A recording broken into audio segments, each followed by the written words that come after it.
mapapansin ninyo ang pagkakahalintulad, ang pagkakaparehas ng Aklat ng Gawa, Kapitulo 1, talatang 8, at ang Aklat ng Lucas, Kapitulo 24, talatang 49, na may kapangyarihan pag tayo ay mapuspos ng Espiritu Santo.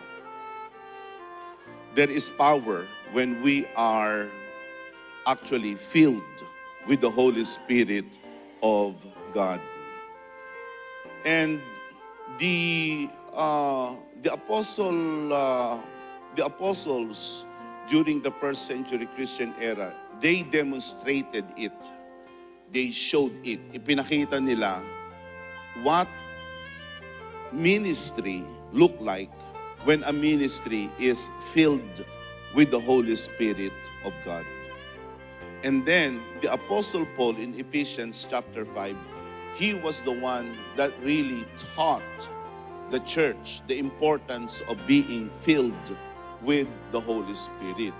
In Ephesians chapter 5, Paul says that you must not be drunk with wine, which leads to debauchery, but you must be filled with the Spirit in verse 18 of chapter 5 of Ephesians. Be filled with the Holy Spirit.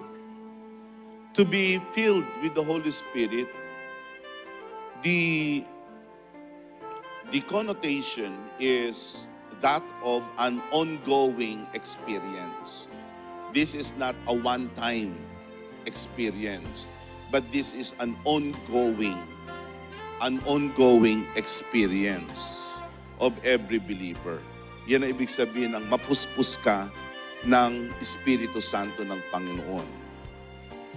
Hindi ito minsanan lamang na mangyayari. Hindi ito pangyayari, karanasan na masasabi natin ay minsan lang mangyayari at yun na ang una't huli na mangyayari sa buhay ng isang mananampalataya. Kundi ang mapuspos ng Espiritu Santo ay yung tayo ay patuloy na nakakaranas ng pangunguna ng Espiritu ng Diyos.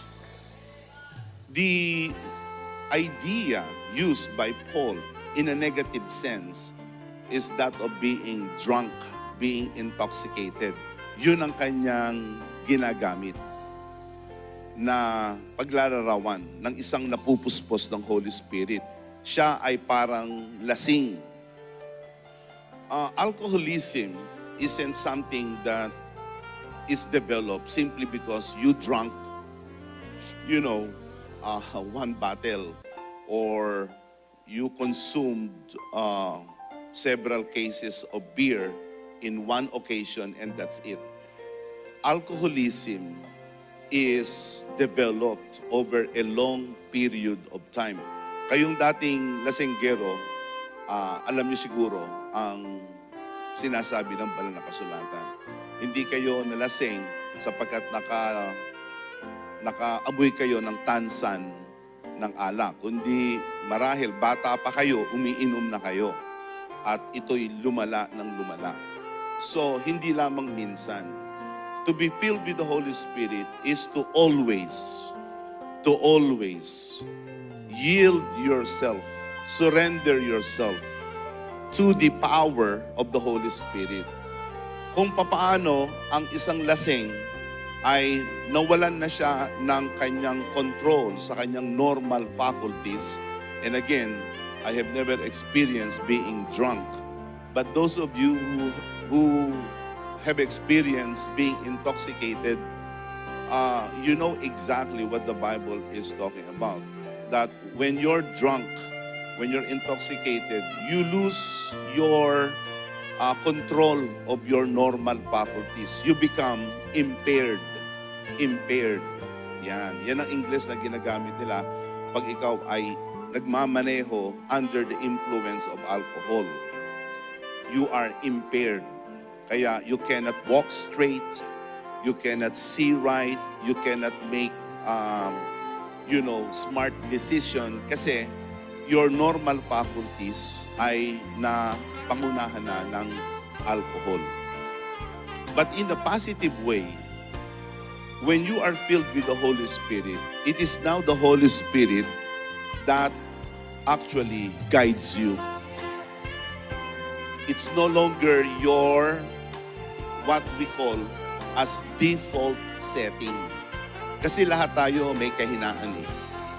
Lahat tayo may kahinaan. We are all a work in progress. Yung iba sa atin magalitin, yung iba sa atin mainggitin, yung iba sa atin maliit ang pasensya, yung iba sa atin makasanglibutan pa. Marami we have so many areas of our Christianity that needs to be fixed. But when you are filled with the Holy Spirit, you do not allow your weaknesses to get the best of you. Rather, you follow the moving of the Holy Spirit. Now, if ever there is one area of our Christian faith that we are most vulnerable and quite weak at, it's none other than in our calling to live as witnesses of Jesus. Diyan tayo karaniwan ay bumabagsak. When we fail typically in our Christian witness, merong isang nagsabi, ganito ang kanyang pagkakasabi, that the greatest single cause of atheism in our time are Christians. Yun ang sabi ng salita.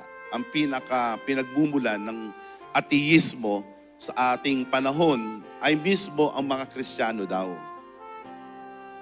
At ipinaliwanag niya. Ang sabi niya, the reason is they claim with their lips, they step out of the door, and they deny what they claim with their lifestyle. And that is what the unbelieving world simply finds unbelievable.